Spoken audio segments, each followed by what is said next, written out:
Hello friends, நம்ம இன்னைக்கு பீஸா மாரி பன் வச்சு செஞ்சிருக்கோம். இதுக்கு பேரு கார்லிக் பிரெட். இது எங்க அப்பா தான் செஞ்சாங்க. நம்ம அப்பா எங்க அப்பா இது எங்க அப்பா தான் செஞ்சாங்க. பாருங்க, நல்லா சூப்பரா தெரியுதுல. பெரிய சாஸ்ல போடலாம்.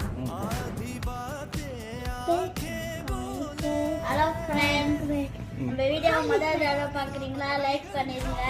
இந்த பிரெட் இது பேர் தான் கார்லிக் பிரெட்.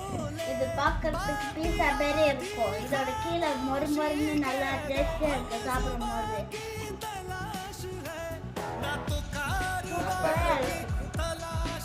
லைக் பண்ணுங்க.